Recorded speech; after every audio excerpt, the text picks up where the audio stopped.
저는 죽을 때도 꿈을 꾸고 싶습니다. 진짜 정신 차려서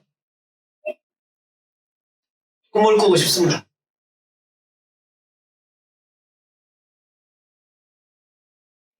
나를 만났던 사람들이 ALP를 통해서 나를 만났던 사람, 내가 정말 무지하구나. 그래서 가난할 수밖에 없구나. 그래서 허약한 인생을 살아가구나를 뼈저리게 느끼는 거예요.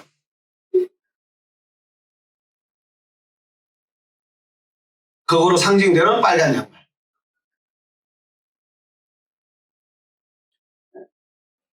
그 꿈을 실현하려고 보니까 이 꿈은 적어도 이대가 같이 꿈을 꿔야 되는구나. 혼자 꿔서는 갈 수 없는 세계구나. 그래서 세운 게 레드스쿨이에요. 레드스쿨에 대한 꿈이 있어요. 박사급 전문가 100명을 배출하는 게 내 꿈인데 이 꿈이 그렇게 쉬운 게 아니로구나.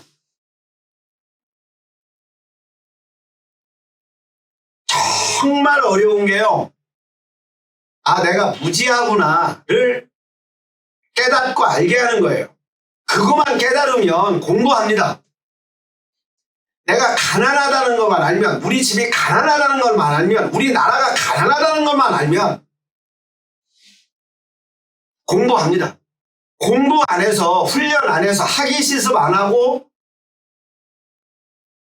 무지와 가난, 허약을 탈출할 수 있는 길은 없습니다.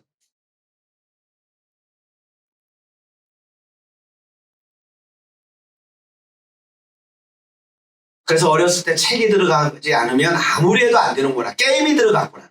오락이 들어갔구나. 언어 중추가 열리지 않는 한 이게 정말 어렵구나.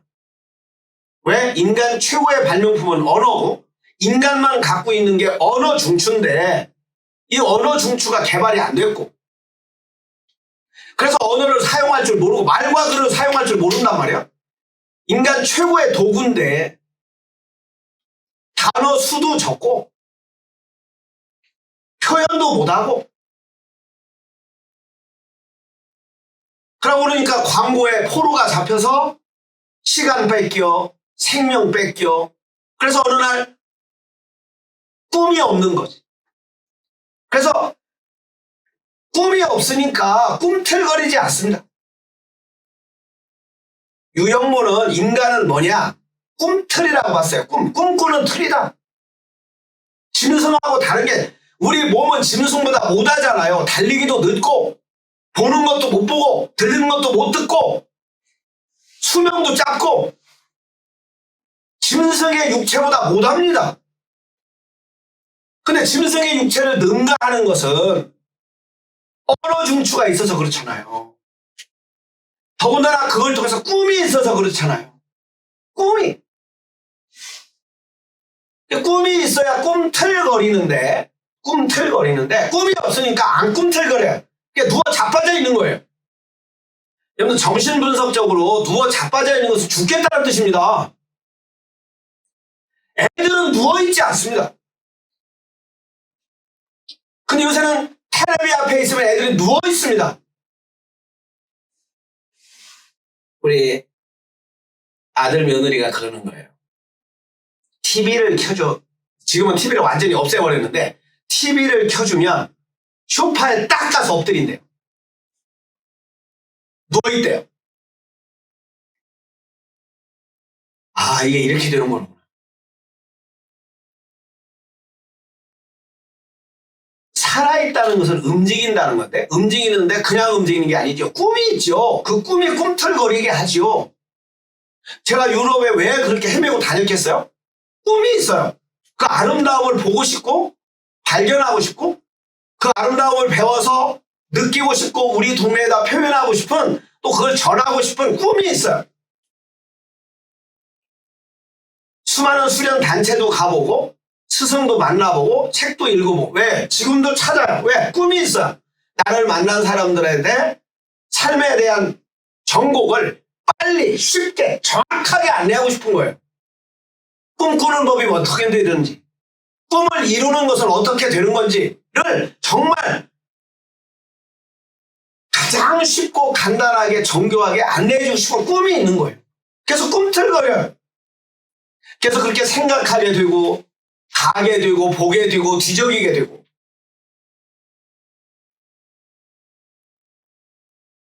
어느 날 우리 산파들하고 빨간 양말장이 이제 역사가 깊잖아요. 이렇게 봐서 이제 빨간 양말장이라고 하는 걸로 딱 정리가 됐어요. 그때 내가 그랬죠. 그때 그 전에 새운령 창조장이라고 있었는데 그때는 한 사람 8시에 시작하면 새벽 4시까지 했거든요. 근데 그때 그랬어요. 아마 세계 영성 프로그램 컨테스트에 나가면 내가 이 새운령 창조장 갖고 대상을 먹지 않을까? 이렇게 자위를 했던 지역이 있어요. 그러면서 이것은 오순절 다락방이야. 이게 매일 벌어지는 오순절 다락방이야. 지금 방언이 통역되고 있는 거야. 그래서 성경 본문 한번 같이 보겠습니다. 오순절 다락방을 이렇게 볼 수도 있지 않겠냐 해서 해석을 해봅니다. 베드로가 11사도와 함께 일어나서 목소리를 높여서 그들에게 엄숙하게 말합니다. 이 앞서 무슨 장면이 있었냐면요. 갈릴리 말로 말을 하는데 쉽게 말하면 충청도 말로 말을 하는데 일본 사람, 중국 사람, 태국 사람, 월남 사람, 캄보디아 사람들이 와서 다 자기 말로 알아듣는 거예요. 그럼 이 사람들의 표정이 보통 표정이 아니야. 그래가지고 이 사람들 술 취했다. 또 어떤 사람 귀신 들렸다. 라고 말을 하니까 베드로가 그것에 대해서 지금 얘기를 하는 거예요. 유대 사람들과 모든 예루살렘 주민 여러분. 이것을 아시기를 바랍니다. 정말 내 말에 귀를 기울이십시오. 잘 듣고 합니다. 지금은 아침 9시입니다. 오전 9시예요. 오전 9시에 술 먹고 취할 사람이 어디 있겠습니까? 그러니 이 사람들은 여러분이 생각하듯이 술에 취한 것이 아닙니다. 이 일은 하나님께서 예언자 요엘을 시켜서 말씀하신 대로 지금 이루어지고 있는 겁니다. 그래서 옛날에 예언자라고 있었는데 그 요엘이 이렇게 말을 했어요. 요엘서에. 하나님께서 말씀하신다. 마지막 날에, 오늘이 마지막이에요. 여러분들은 앞으로 몇 년도에 2000 몇 년도에 지구의 종말이 올 거다. 이런 말이 엉뚱하게 속지 마. 단위 선교에 다가올 미래를 대비해라. 그냥 지금 살아. 지금 살면 미래는 준비되게 되어 있어요. 준비하다 간 사람도 있어요. 지금 가장 잘 살면 미래도 가장 잘 준비하게 되는 거고, 지금 가장 잘 살면 과거의 빚도 다 갚는 거예요. 그리고 깨달음의 극치는 과거와 미래는 기억 속에만 있다는 거예요. 그래서 아인슈타인이 친구가 죽었을 때 조서를 써요. 친구야, 우리는 과학자다.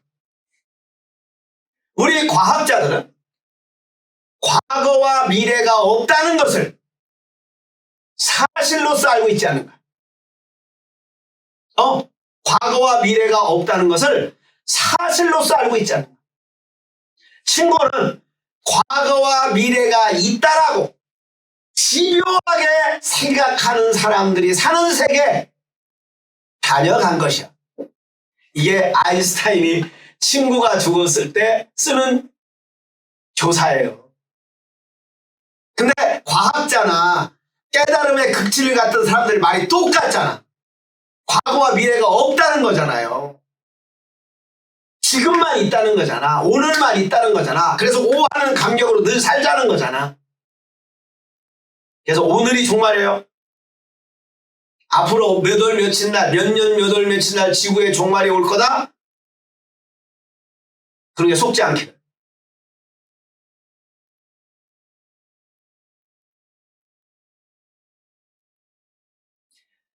나는 내 영을 모든 사람에게 부어주겠다. 뭐 종말인데 뭐 마지막 날 다 부어주죠. 지금 햇빛 다 부어주고 있습니다. 은총 다 부어주고 있습니다. 받기만 하면 됩니다. 너희의 아들들과 너희의 딸들은 예언을 하고, 너무 멋있습니다. 너희의 젊은이들은 환상을 보고 너희의 늙은이들은 꿈을 꿀 것이다. 자, 이걸 이렇게 해석하면 돼요. 너희 아들들과 너희 딸들이 나는 뭐가 되겠습니다, 뭐 할 것입니다 라고 말을 하기 시작할 것이다. 왜? 영을 받으면, 성령을 받으면 꿈을 꿀 것이다라는 거예요. 나는 뭐 하고 싶어요, 아버지? 나는 뭐 할 거예요? 나는 뭐 하고 살 거예요? 그래서 젊은이들이 환상을 본다는 거예요. 그럼 오히려 늙은이들이 꿈을 꿀 거예요. 왜? 살아봤으니까 알아요. 내가 이렇게 살아봤으니 우리 아들, 딸은 이렇게 살아나 꿈을 꿀 것이라는 거지. 근데 꿈이 없으니까 자빠져 누워있는 거야. 그럼 맨날 쓰던 단어만 쓰는 거야. 가던 데만 가는 거야. 만나던 사람들만 만나는 거야. 왜? 꿈이 없으니까. 죽은 거죠. 서서히 죽어가는 것이죠.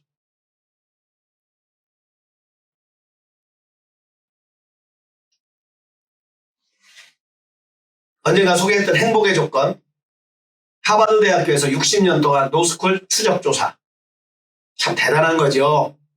이 졸업생들이 어떻게 살아가는지를 추적조사를 해서 생애 주기를 만들었어요. 그런데 그 질문을 1년 내지는 3년, 아니 5년 이렇게 실제 가서 면담을 하는데 첫 번째 질문이 있어요. 첫 번째 질문. 아니, 질문지 앞에 하는 질문이 있다니까?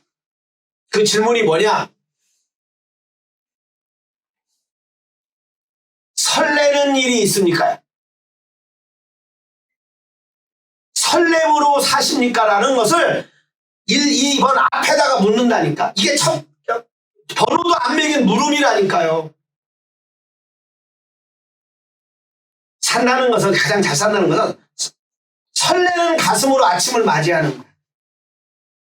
여러분들 가장 가슴 쪘을 때, 생명력이 넘쳤을 때, 활기가 넘쳤을 때 어땠어요? 설렜어요. 가고 싶은 데가 있었어요. 읽고 싶은 책이 있었어요. 하고 싶은 일이 있었어요. 만나고 싶은 사람이 있었어요. 보고 싶은 그림이 있었어요. 장소가 있었어요. 그래서 설렜어요. 그런 사람은 뿌듯하지요, 저녁에. 오순절 다락방은 예수님이 부활하시고 50일 후에 어느 마가의 다락방에서 일어난 일이다만 생각하지 마시고 언제든지 일어날 수 있는 그런 영이 부어지면, 새로운 영이 나타나면 나는 뭐 하고 싶어요? 뭐 할 거예요? 예언할 거예요. 우리 새삼님이 선언할 거예요. 나는 30에 사장이 될 겁니다.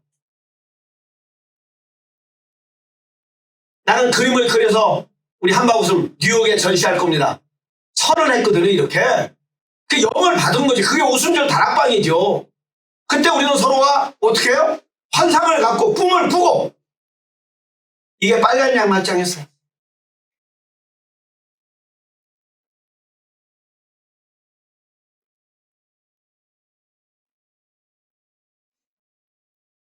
꿈을 잃은 백성을 망한다.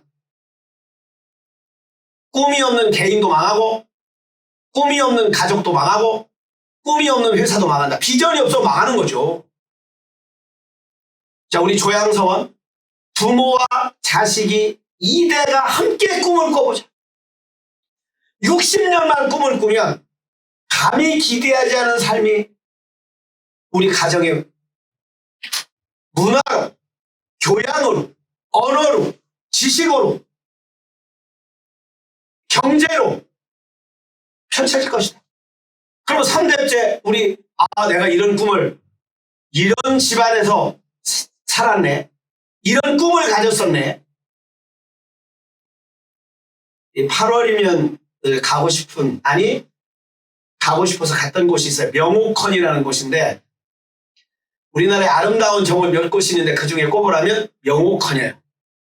명호커를 처음 갔을 때, 지금처럼 관광지로 개발이 안 됐을 때, 그냥 자연 그대로 있었을 때, 한 20년은 안 됐어도 한 20년 가까이 됐네요. 처음으로 거기 갔을 때 정원이 너무 아름다워서 나도 정자 하나를 지어야 되겠다.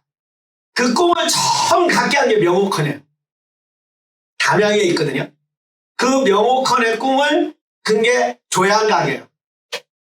근데 명호컨도 어떻게 이루어지냐? 아버지가 책 읽는 걸 봤어요. 벼슬을 하다가 광해군 때 폭정이 일어나니까, 사화가 일어나니까 그만두고 담양에 내려와서 그냥 책만 읽으셔요. 글만 읽으셔. 아들이 그걸 봤어요. 우리 아버지를 기념해야 되겠다. 그래서 돌아가신 아버지를 위해서 정자 하나를 짓습니다. 그때는 그게 명호컨이 아니고 이름이 달리 있었어요. 장계정인가 뭐였었어요. 근데 그의 아들이 그러니까 이제 그 할아버지의 손자가 명호컨 앞에다가 땅을 파기 시작하는 거예요. 땅을. 그래서 지금의 정원이 만들어지는 거예요. 3대에 걸쳐서 만들어진 거야. 근데 그것을 송시열이 제자거든요. 그 손주가. 그 송시열이 그 이정의 아들이거든. 이정의 아들이 대경인가? 그 친구가 송시열이, 그러니까 장계정이라고 했는데 와서 딱 보니까 정자 이름이 멋있지 않아. 그래서 물소리 내려가는 걸 이렇게 하고서 야, 명호컨이라고 해라. 그래서 송시열이가 써주는 거예요.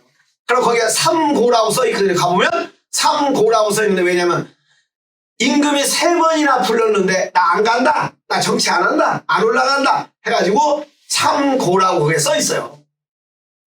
자, 이것도 당대, 소세원도 당대, 함안에 있는 아름다운 정원 무진정도 당대에 지는 게 아니야. 2대 3대가 함께 꿈을 이룬 거라니까. 자, 삼성도 3대가 꿈을 이룬 거잖아요, 지금.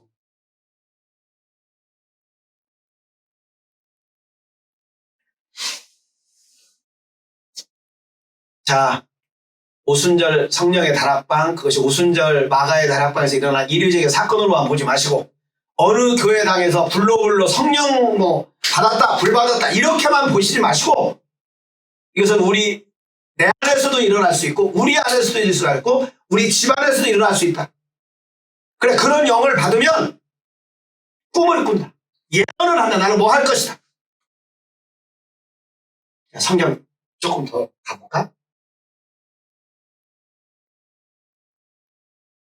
그날에 나는 내 영을 내 남종들과 여종들에게도 부어주겠으니 그들도 예언할 것이다. 얼마나 멋있냐.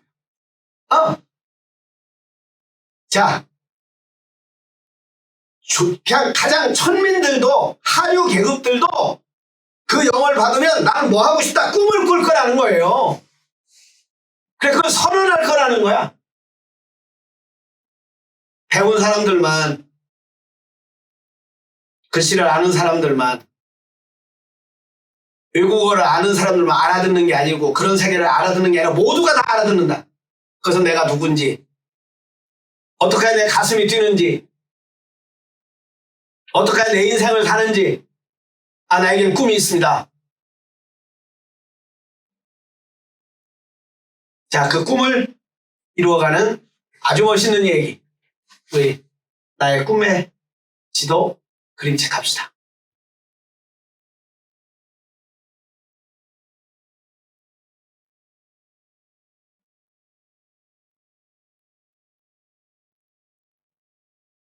보통 우리가 오순절 성령의 다락방 하면 교회에서 예수님 절하고 이런 것만 생각하는데, 조금 확대 해석해서 내가 만난 꿈의 지도. 예, 어떻게 빨간 양말이 전해지는지, 어떻게 불이 붙는지 아주 멋진 그림책입니다.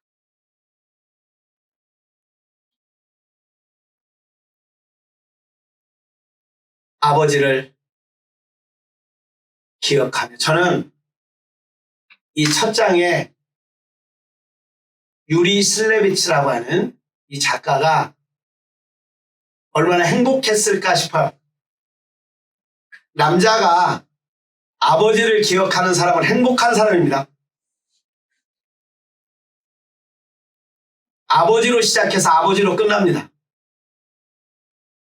아버지로부터 꿈을 이어받은 사람은 행복한 사람입니다. 아버지가 나에겐 꿈이 있었다. 근데 제가 우리 아버지한테 아버지가 내가 꿈이 있었다 이 말을 들은 적이 없고요. 더 못난 건 아버지 꿈이 뭐였었어요? 라고 물음조차도 못 물은 내가 못났구나. 참 내가 무지했구나. 내가 뭐하고 살았지? 지레짐작하는 거죠 그냥. 근데 아버지와 아들이 꿈을 이야기하고 이룬 꿈을 이야기하고 이룬 방법을 얘기하고 못 이룬 꿈을 자식에게 물려주고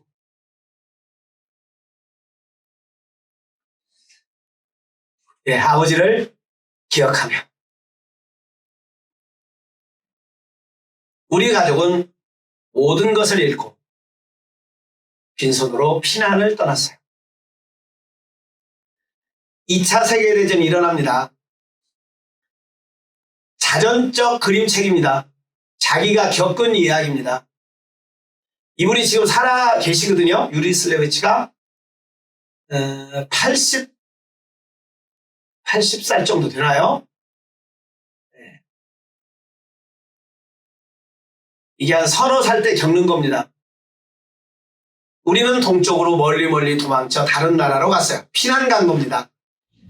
폴란드를 독일이 침략을 하니까 4살짜리 5살짜리 끌고 카자흐스탄, 키르기스탄 피난 가는 거예요. 자, 그 중앙아시아 여름은 너무 덥고 겨울은 또 너무 추운 곳이었어요.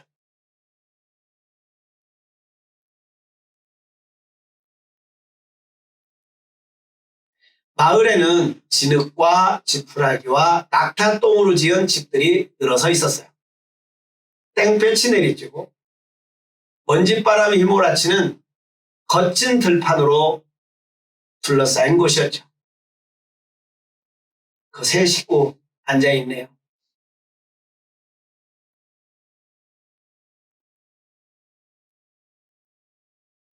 우리 가족은 손바닥만한 방에서 살았어요.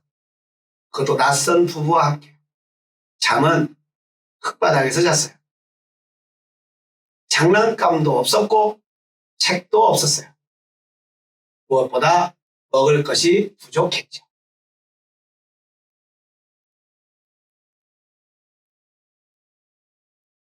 어느 날, 언제고 이 어느 날이 있습니다.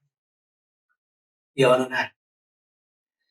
작가는 한 사람을 아주 우렁차고 힘차고 크게 그려놓습니다. 아버지입니다. 어느 날 아빠가 빵을 사러 시장에 갔어요.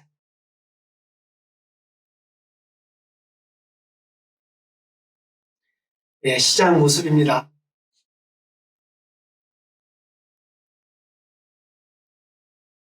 이때 작가는 5살쯤 됐대요. 자기가. 키르기스탄에 살 때 이야기예요. 실제로. 어둑어둑해지도록 아빠는 돌아오지 않았어요. 엄마와 나는 걱정되고 배도 고팠죠. 아빠는 깜깜해져서야 집에 왔어요. 옆구리에 둘둘만 기다란 종이를 끼고 내가 지도를 사왔어. 아빠가 자랑스러운 듯 외쳤어요. 이때 아빠의 마음이 되어봅니다. 어쩌면 20대 후반, 30대 초반이었을 텐데 빵 사러 갔는데 먹을 거 사러 갔는데 호주머니 뒤적여 보니까 돈은 없고 지나가다가 지도 가게가 보이지 않았을까? 그때 그에게 발을 멈추게 하고 가슴을 뜨겁게 하고 오순절 성령의 다락방에서 내렸던 그 성령이 이 사람에게도 이 사나이에게도 내리지 않았을까? 얼마나 많이 고민을 했을까? 빵을 사야 될까? 지도를 사야 될까? 얼마나 고민했으면 금방 사갖고 올 시장 거리를 밤이 늦도록 어둑어둑해지도록 빵가게도 서 있어서 봤을 것이고 지도 가게에 서 있어 봤을 것이고 또 지도도 봤을 것이고 빵도 만져봤을 것이고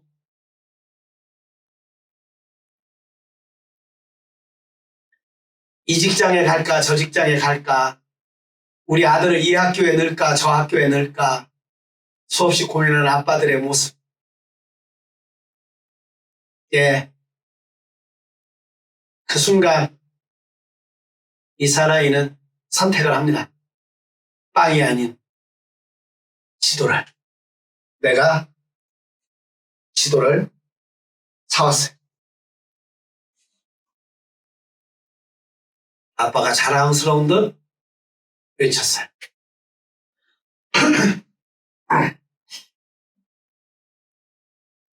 빵은 어디 있어요? 엄마가 물었죠. 지도를 샀다니까 아빠가 또 말했어요. 어쩌면 마음에 캥김이 있어서 더 큰 소리로 더 당당하게 척하면서 내가 지도를 샀다니까 엄마와 나는 말문이 막혔어요. 아빠가 미안해하며 말했어요. 그 돈으로는 손톱만한 빵밖에 못 사겠더라고. 그걸 먹어도 배고프고 안 먹어도 배고프고 마찬가지지 아니겠어? 그래서 내가 지도를 사왔어. 엄마가 씁쓸하게 말했어요.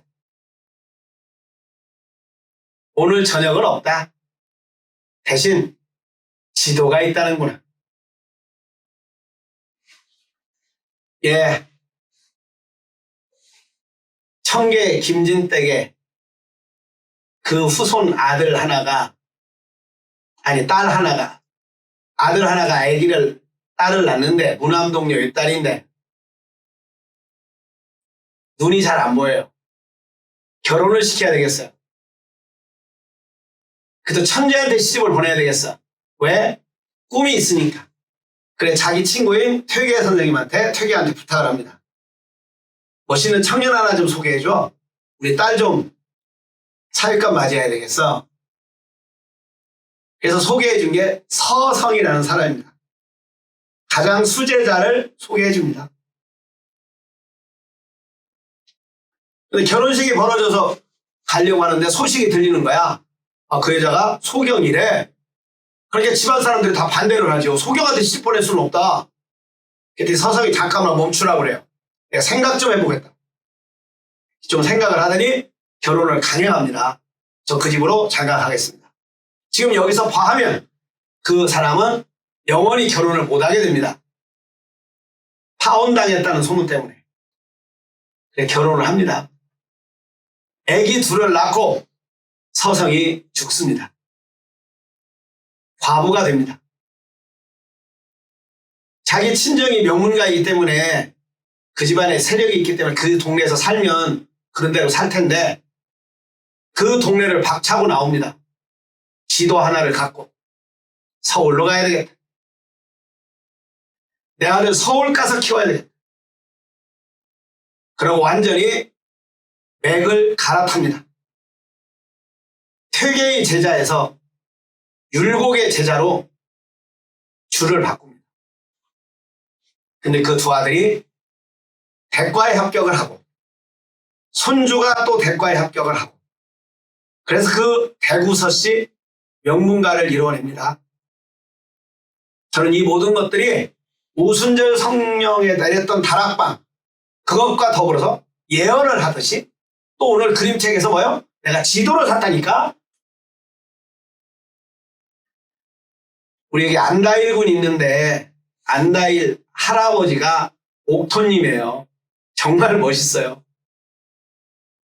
그 돌풍님 집 재산이 언제 많이 있다가 언제 잃어버려? 할아버지 때? 저희 정조 할아버지 때, 아, 증조 할아버지 때. 그 의원 출마하셔가지고 아. 우리 다 잃어버렸어요. 그래서 아버지도 일찍 돌아가시고 어머니하고 둘이 사는 거예요. 우리 지금 돌풍님 아버지가. 근데 그때 예수를 믿게 되고 가나안 농군학교를 만납니다. 그때 가나안 농군학교는 혁신적이고 혁명을 일으키는 정말 오순절 다락방 같은 불길 같은 또 농촌 개몽운동, 인간 의식 개혁 운동이었어요. 김용기 장로님이. 근데 거기를 만나게 되고 눈이 뜨니까 새로운 벤처의 눈을 여는 거죠. 배나무를 심어야 되겠다. 여러분 그 당시는 배나무, 모종 이런 게 무지하게 구하기 어려운 시절입니다. 근데 땅을 깊게 파서 왜? 땅이 안 좋아서 깊게 파서 뿌리가 잘 내리도록 군대 가기 전에 나는 20그루인 줄 알았더니 200그루예요. 200그루를 심고 군대를 가요. 왜? 갔다 오면 얘가 커서 딸 수 있을 것이다. 그래서 한 해마다 이제 배나무가 열려서 팔면 그때마다 해마다 땅을 사셨대요. 그래서 저 만났을 때는 사면농장이라고 해가지고 10,000평이 넘었죠. 네, 많던 것은 15,000평 정도 될 겁니다. 15,000평 정도가 되는 배나무 농장을 만드신 거예요. 거기에 제일 위에다가 딱 대명교회라고 해서 교회도 지으시고. 그래 그 교회를 지었으니까 우리 마다들은 하나님한테 바쳤을 거 아니겠어요? 그러니 신학교 가라 이렇게 했겠지. 그때 신학교를 안 오고 전자공학과를 갔었어야 애플에 가서 지금 우리 돌풍님이 깃발 날리고 있을 텐데. 자, 이 지도예요. 지도를 샀다니까.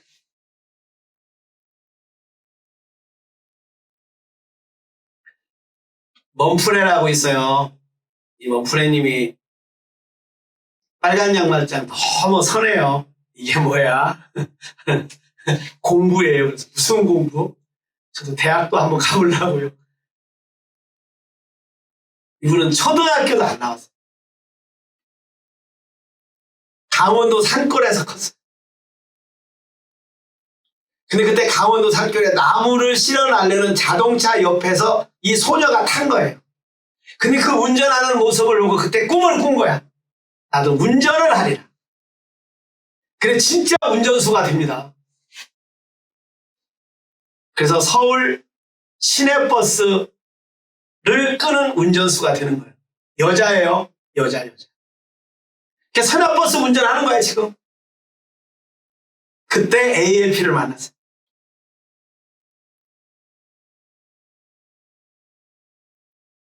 근데 어느 날 그 맺혔던 학교. 그래서 초등학교 검정고시를 치릅니다. 중학교 검정고시를 치릅니다. 대학에 합격을 합니다. 전문대학에 들어갔습니다. 어느 날 전문대학 졸업장을 갖고 왔죠. 그래서 컨템포러리 때 그 전시했을 때 대상을 받는 거예요. 편입학을 했습니다. 4년제를 나와야 되겠다.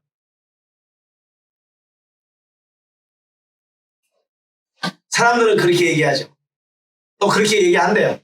그래, 그런 사람들한테 그렇게 대답하라고 그랬어요. 공부해서 뭐 하려고? 보통 그러거든요. 공부해서 뭐 하려고? 아, 공부해서 뭐 하다니? 공부하지.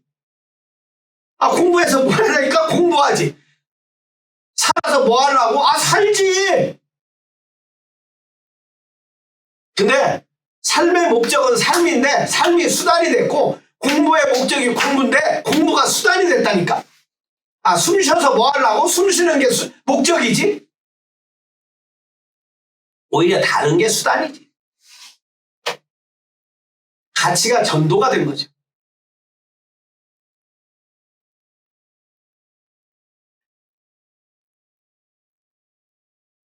그날 떡 사왔으면, 빵 사왔으면 저는 그림책에 나오지 않았을 것이고 유리 슬래베치가 나오지 않았을 것이에요. 근데 지도를 사왔어요. 지도를 사왔어요. 재산을 물려주지 않았어요. 꿈을 물려줬어요. 며칠 전에 들은 얘기입니다. 서울에 빌딩이 하나가 있습니다. 약 580억 정도 나간답니다. 두 아들을 잘 키우려고 미국 유학을 보냈는데 이 새끼들이 망해가지고 들어왔어요. 졸업도 못하고. 그냥 데리고 들어왔어요. 어디 직장이 없는 거야. 넣어줄래? 넣어줄 수가 없어요. 그래서 걱정하지 말고 돈 줄 테니까 이 돈만 갖고 써라. 그래서 아버지한테 돈 타서 쓰는 거야. 두 아들이 지금. 빵빵 나가는 자동차 타고 돈 쓰고 사는 거예요. 왜? 거기서 나오는 그 580억 되는 빌딩에서 나오는 월세만 해도 어마어마하니까 그 갖고 지금 살고 있는 거예요. 그런데 어느 날 나오겠지? 어느 날 아버지가 갑작스레 죽었어요. 상속을 해야 되잖아요. 상속세가 480억이야. 근데 두 아들이 직장이 없기 때문에 세금을 낸 뭐가 없어서 내가 그런 걸 잘 모르는데 그날 들었는데 굉장히 실감있게 들었는데 그래서 그것을 결국은 공매에 들어갑니다. 공매 뭐죠? 경매. 그래서 유찰이 돼 3번이나. 그래서 결국은 포기를 한답니다. 포기. 상속 포기.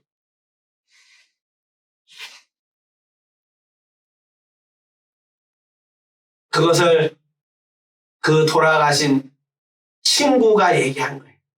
그래 그 두 아들을 자기 회사에다가 자기 친구 아들이니까 여기 와서 좀 일 좀 해라. 근데 뭐 지식도 없지 기술도 없지 성실화도 못하지.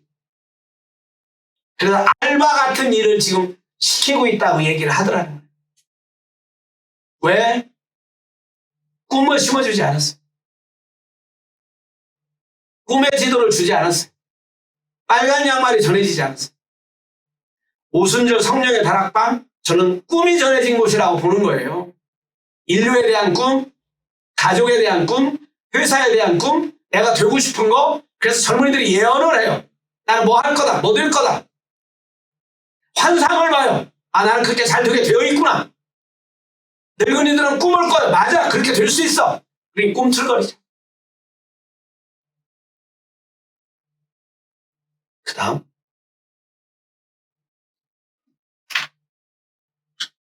나는 화가 났어요. 아빠를 절대 용서하고 싶지 않았어요. 자, 이 단어 처음에 아빠를 기억하며 아버지를 기억하며 그 다음에 아빠를 절대 용서하고 싶지 않았죠. 예, 이렇게 가끔 오해도 받아야 돼요. 나는 허기진 채로 잠을 자러 갔어요. 그런데 같이 사는 아버지와 아저씨와 아주머니는 푸짐하게는 아니지만 그래도 저녁을 먹고 있었어요.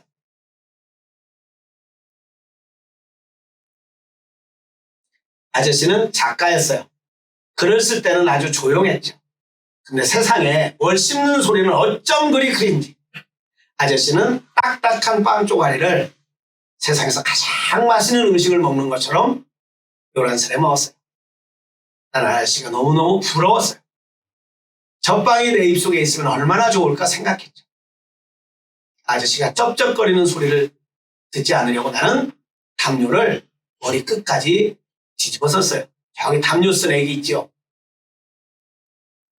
예, 그 다음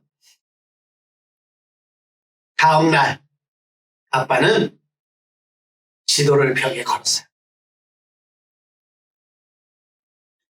예, 인류는 이렇게 꿈꾼 꿈쟁이들, 그런 아버지들이 만들어 놓은 세상입니다. 자, 만리장성, 꿈꾼 사람이 있어서 만리장성 만들어진 겁니다. 스핑크스, 마추픽추 꿈꾼 사람이 있어서, 스마트폰 꿈꾼 사람이 있어서, 인공지능 꿈꾼 사람들이 있어서, 이렇게 지도를 건 사람들이 있어서 지도는 한쪽 벽을 다 덮을 정도로 컸어요. 칙칙하던 반이 알록달록한 색으로 환해졌어요.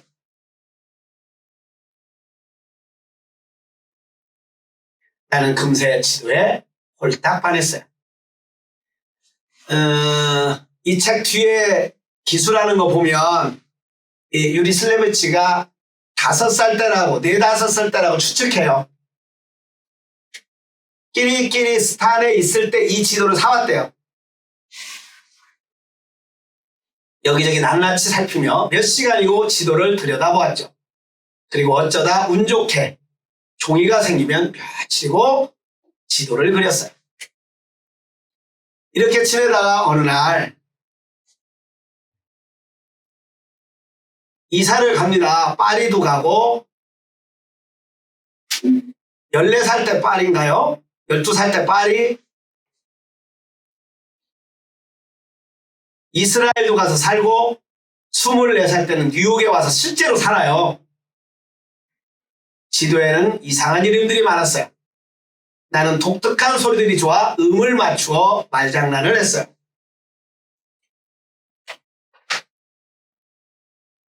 지도에는 후쿠오카, 다쿠오카, 옴스키, 후쿠야마, 나카야마, 톰스키, 오키자키, 미야자키, 펜스키, 펜실베니아, 트란실베니아, 민스키, 청주, 전주, 광주, 할렐루야, 김천, 서천, 예천, 인천, 나무아미 타불, 진주, 전주, 원주, 공주. 공주.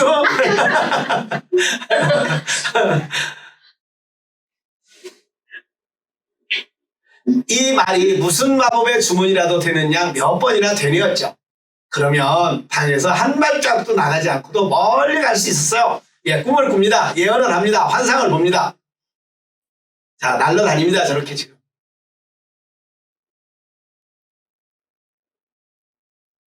나는 뜨거운 사막으로 갔어요. 근데 정말로 간 거예요. 시원한 바닷가도 달렸어요. 발가락 사이로 빠져나오는 모래알갱이가 느껴졌어요.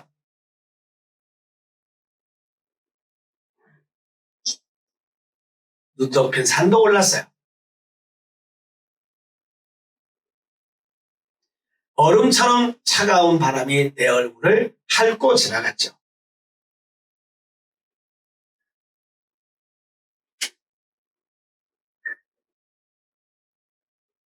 신비로운 사원도 구경했어요.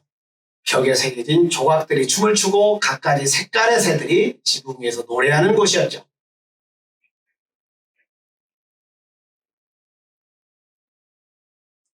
과일나무가 가득한 숲도 거닐었어요. 파파야와 망고를 실컷 다 먹었어요.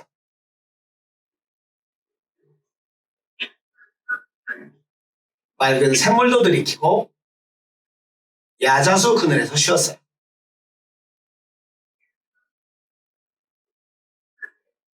나는 높다란 건물들이 빼곡한 도시로 갔어요. 드디어 이제 24살에 뉴욕까지 온 겁니다. 그리고 엄청나게 많은 창문을 세다가 깜으로 그림책 작가들은 어떻게 저게 잠이 들었어요. 여기서 잠이 들었다는 말을 쓰는 것은 저건 진짜 영감이에요. 정신분석으로 저 잠이 들었다는 얘기는 무의식의 세계에 갔다는 얘기거든요. 그러니까 무의식 탐구까지 갔다 이렇게 그냥 알고 썼는지 모르고 썼는지 모르겠지만 참 하여튼 신기해요. 잠이 들었어요.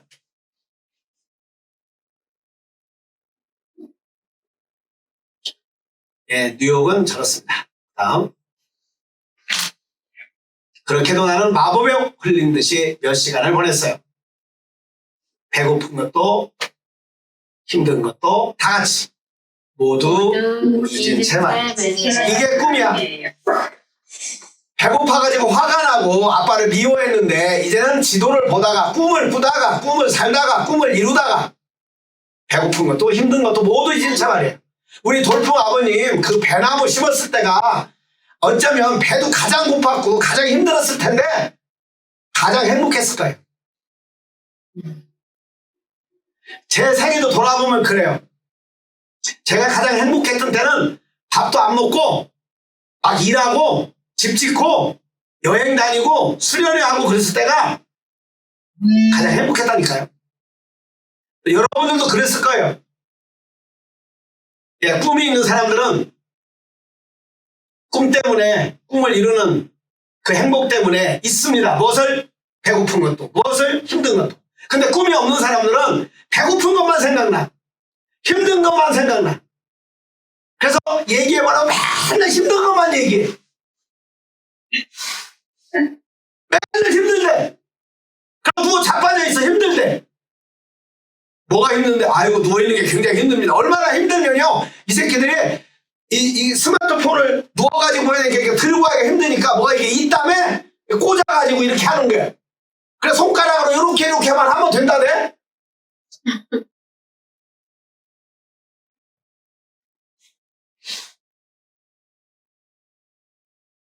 예, 마법에 홀린 듯이 성령에 취했습니다. 어떤 힘에 이끌립니다. 그래서 피곤하지 않습니다. 고단하지 않습니다. 잠자고 나면 가뿐해집니다. 배고픈 것도 힘든 것도 별로 생각이 나지 않습니다.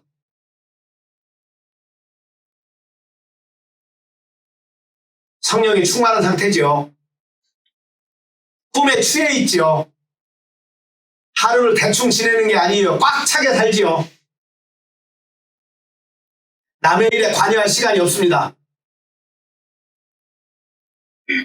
자기 일에 취해 있습니다. 일 속에 자기가 가야 할 길이 있고 깨달아야 할 진리가 있고 자기가 살아야 할 생명이 있음을 알고 일과 삶과 나와 신앙과 깨달음과 떨어져 있지 않습니다. 그 다음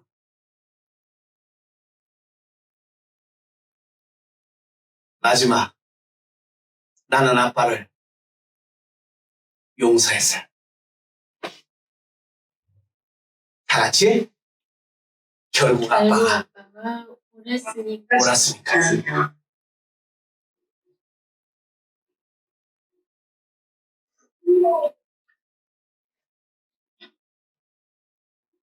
명상을 합니다. 산책을 합니다. 아, 내가 벌써 60대 중반이네. 내가 일을 할 수 있는 때가 얼마나 남았을까? 어느 날 새벽에 화들짝 깹니다. 대충 깨는 게 아니고 확 깹니다.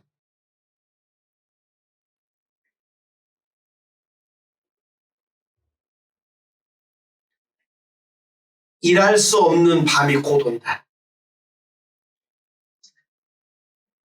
빛이 있는 동안에 빛 가운데 거해라. 이 말씀이 대문짝만하게 내 가슴에 내 앞에 닥칩니다.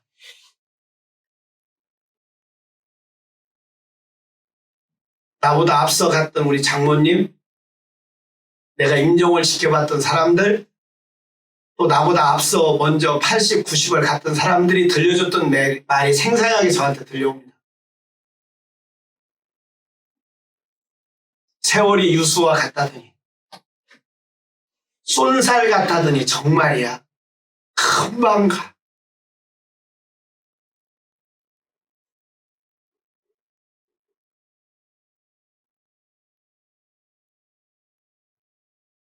가장 가치 있는 삶을 살아야 될 텐데, 의미 있는 삶을 살아야 될 텐데, 내가 해온 일이 뭐야? 지금 하는 일이 뭐야? 하고 싶은 일이 뭐야? 아니, 해야 할 일이 뭐야? 아, 그것은 불 붙이는 일이야. 나는 불을 붙이러 온 불이야. 빨간 양말 씻기는 거야. 근데 어느 날 빨간 양말 그렇게 신고 떠나갔던 사람들 멋지게 작품들을 해서 갖고 옵니다. 보람차고 의미 있고 뿌듯하고 눈물겹도록 고맙고. 근데 어느 날 어떤 사람을 만나면 퇴색되어 있습니다. 희미해져 있습니다. 이제는 부끄러워서 올 수도 없다고 말을 합니다. 혼자 가다가 지친 겁니다. 잃어버린 겁니다. 지도를 접어버렸고 다시 한 끼의 빵에 한 그릇의 국수에 팥죽으로 장자권을 팔아먹은 것. 이게 무엇입니까? 빨간 양말입니다. 붙었습니까? 붙었습니다. 그것이 무엇입니까? 꿈입니다. 전에는 잃어버렸었습니다. 언제 잃어버렸습니까? 언제 잃어버린지도 모르겠습니다. 아, 꿈 없이 살았군요.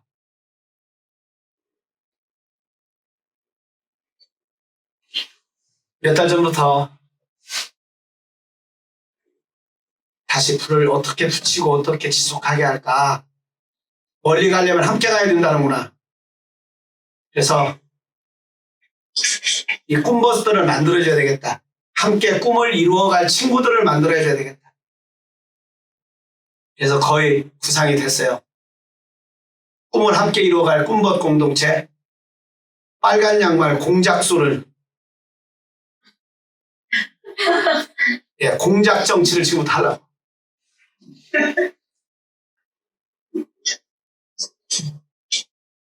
빨간 양말 공작소야. 빨간 양말 공작소.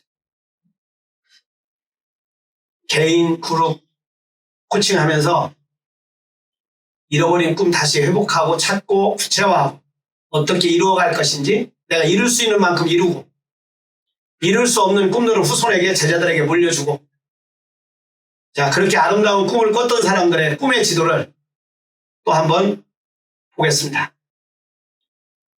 조양서원 마지막 수업을 하면서 꿈 발표에 100년 가족 설계도, 명문가를 만드는 설계도를 발표가 끝났는데 그 발언문들이 너무 좋아서 그것이 되든 안 되든 그런 꿈을 꿨다고 하는 우리 할머니가 우리 할아버지가 이런 꿈을 꿨구나.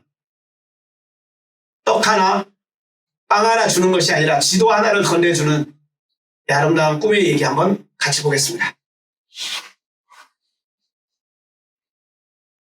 아니, 시간이 없으니까 것이 있고 좋아. 힐러리 군.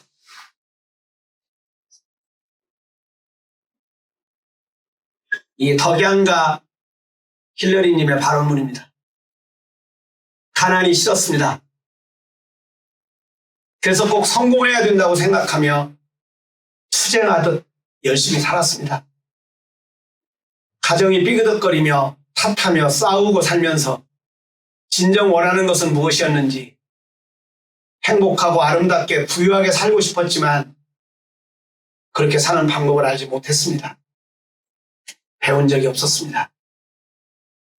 그래서 이렇게 시작하게 된 것이 독서였습니다. ALP 수련이었습니다.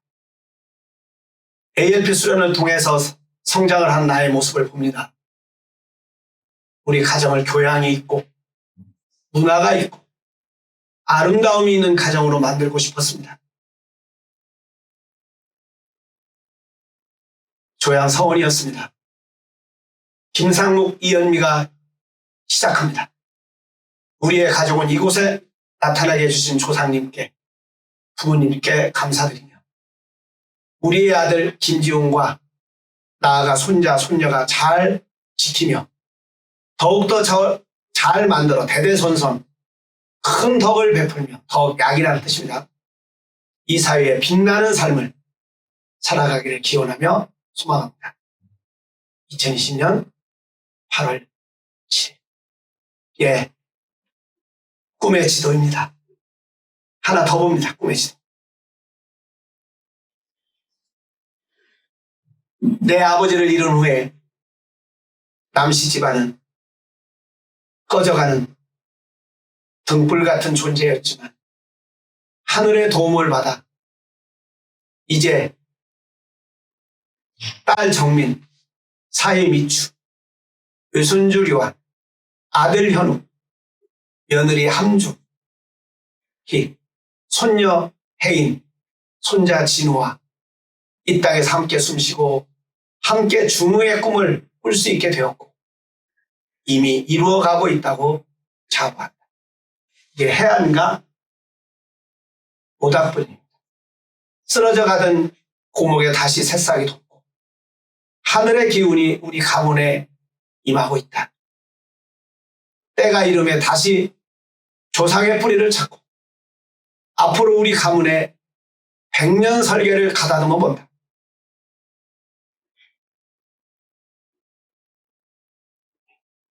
우리 가문이 전쟁에 대한 아픔이 컸기에 이 땅에 전쟁이 일어나지 않도록 하는 피스메이커로서 역할이 주어졌다고 믿는다.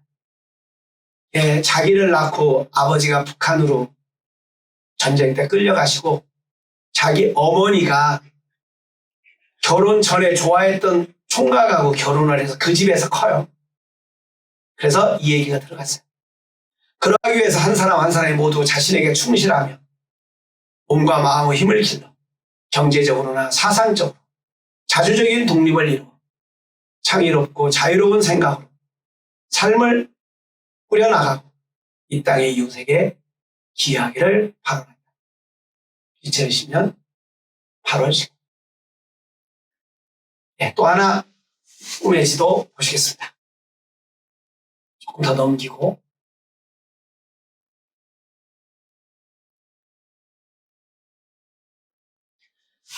자, 우리 회원가, 우리 돌풍님 가족입니다. 그 후에 순흥에서 금성대군과 단종의 포기를 모의한 일로 관직에 있던 순흥한씨 일가 700명이 죽임을 당하고 본관인 순흥도후가 폐지가 되어 면으로 강동되고 안씨들은 전국으로 흩어지게 되었습니다. 우리 서파공파는 다행히 관직에 나가지 말라는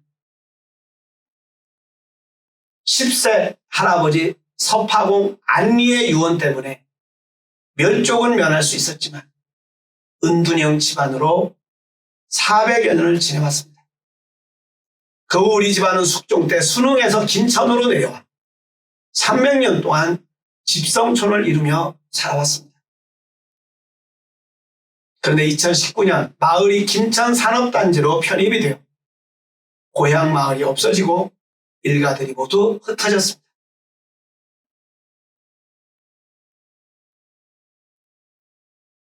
이제 우리 집안은 400여 년 동안의 은둔의 시간을 뚫고 새롭게 도약하기를 원합니다.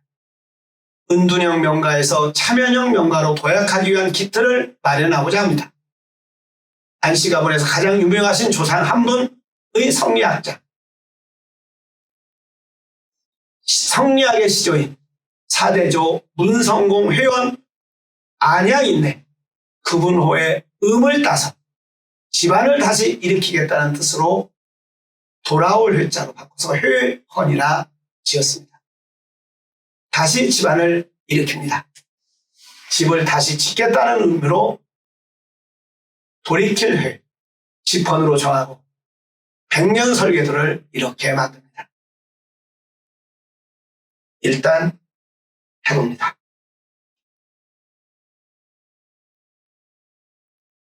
자, 설계도. 그러고 보니까 우리가 설계도가 없이 살았어요. 집을 질 때 그냥 대충 쳤어요. 그래서 작품이 안 된 거예요. 제가 집을 몇 채 지어보니까 설계가 가장 중요해. 어떻게 그려놓느냐에 따라서 집은 결정되는 거예요. 근데 내 개인의 인생의 설계, 우리 집안의 설계, 글로 쓴 설계도가 없더라고요. 그런 꿈의 지도가 없어요. 그때그때 내키는 대로 살았어요.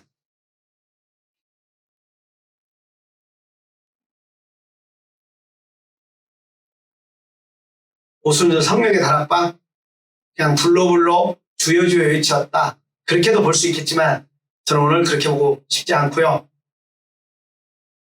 모두가 다 알아들었어요.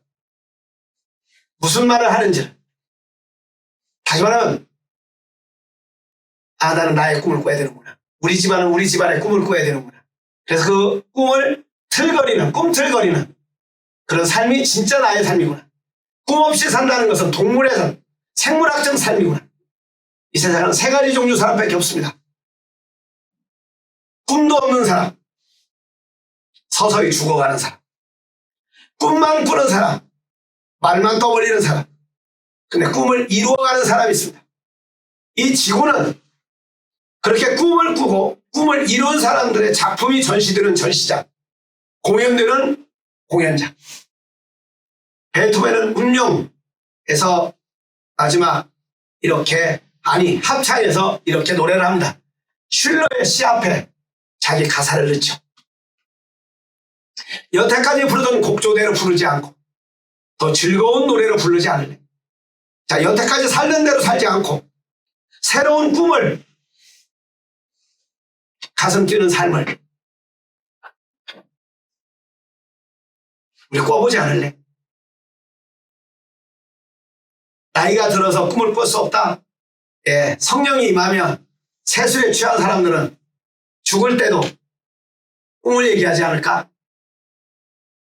우리 마지막 유언, 그것이 꿈이 됐으면 합니다. 젊은이들을 향한 꿈, 내 자식, 내 손주들을 향한 꿈으로 유언을 남기는 저와 여러분 함께 됐으면 좋겠습니다. 오늘 여기까지 하겠습니다.